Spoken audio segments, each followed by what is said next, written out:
তার মানে এটাই হলো কালাহারি ম্যাপের পাহাড়ের নিচে লুকিয়ে থাকা গোপন ঘর, আর যেটা গেরিনা আমাদের থেকে লুকিয়ে রেখেছে।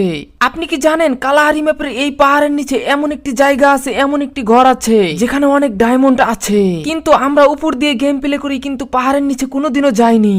এখানে ঢোকার জন্য গোপন একটা রাস্তা আছে, কিন্তু ওই বড় বড় পাহাড়গুলো দেখতে পাচ্ছেন ওখান দিয়ে খুঁজতে হবে, যার জন্য এখন আমরা একটা বাইক নিব এবং বাইক নিয়ে রাস্তা খুঁজবো। যেহেতু পাহাড়ের নিচেই সেই গোপন ঘর, সেই ক্ষেত্রে পাহাড়ের আশেপাশেই কিছু থাকবে। আমার 99 মেরে গেরিনা মাটির নিচে ঢুকিয়ে দিছিল, তারপরে আমি ওখানে গোপন ঘরটি দেখতে পাইছিলাম, আর আমি বুঝতে পারলাম যে এই পাহাড়ের নিচ দিয়েই কিন্তু আছে সেই গোপন রাস্তা। হতে পারে সেটা পোর্টাল বা যে কোনো কিছু। অনেকে আমাকে পাগল ভাববেন, কিন্তু না, এটাই বাস্তব। আমি কিন্তু পাহাড় পর্বত নদী নালার আশেপাশ দিয়ে খোঁজাখুঁজি করতেছি। হঠাৎ করে আমার সামনে একটা ছোট্ট ভাঙা ওয়াল পড়ে যায়, আর 1 সেকেন্ড আমি এখানে নামার পরে দেখলাম আশেপাশে তাকিয়ে, আরে এখানে কিছু একটা তো আছে। আর তোমরা জানো যে এই জায়গাগুলোতে আমরা কিন্তু গেম প্লে করি, কিন্তু এখানে কেউ তো আসে না, তাই হয়তো বা এই জায়গাতে কেউ যাইতে পারেনি। আমি এখানে আসার পরে কিন্তু দেখো, হাই হাই, কিছু একটা তো দেখা যাচ্ছে এখানে, তাই না? দেখো পোর্টাল। ভাই গেরিনা কি দুষ্টর দুষ্ট, কি খারাপের খারাপ আমাদের থেকে লুকিয়ে রেখেছে, কিন্তু অতটা সোজা না আমার থেকে লুকানো। এখানে আসার সাথে সাথে এখানে আশ্চর্যবোধক চিহ্ন,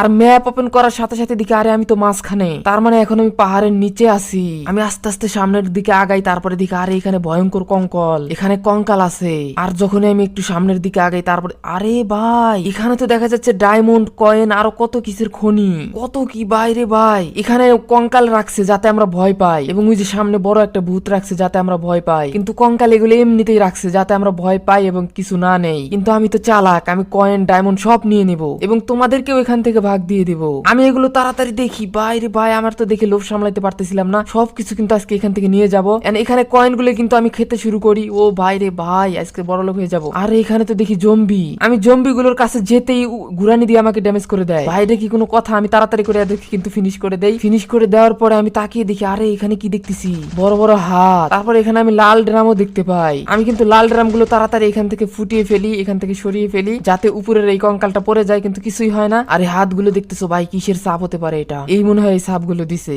দেরি না করে আমি এখানকার কয়েন সবগুলো খাওয়া শুরু করে দিই, এবং এক পর্যায়ে কিন্তু এই কয়েন যা আছে সব কিন্তু আমি খেয়ে ফেলি। আর এখানে আরো 2টা জম্বি ছিল, এই 2টা জম্বিকেও কিন্তু আমি ফিনিশ করে দেই। পরাই আমাকে এলিমিনেটেড করছিল, কি শয়তান জম্বি রে গেরিনা এখানে রাখছে, মানে আমাকে তো কিছু করতেই পারলো না, কিন্তু আমি শেষমেশ কয়েন গুলো খেয়ে ফেলবো। ভাই এখানে ডাইনোসর, কঙ্কাল, কত কি রাখছে, মানে খুবই ভয়ঙ্কর একটা অবস্থা, মানে ভয় দেখাবে, ভয় তো আমি পাই না। যাই হোক এখানে কিন্তু আমি এই কয়েন গুলো খাওয়ার পরে এই কঙ্কাল গুলোকে কিন্তু একটু ড্যামেজ করি, মানে ফায়ার করি গান দিয়ে। তারপরে কিন্তু আমি ওদের যে ম্যানেজার আছে, মানে মেন যে প্রধান ভূত আছে, সেটাকে আমি ড্যামেজ দেই। তারপর আমার হাতে কিন্তু একটা হুক গান আছে, সেই হুক গান দিয়ে আমি তারপরে তার মাথার উপরে উঠি, মাথার উপরে উঠে বসে পড়ি। বসার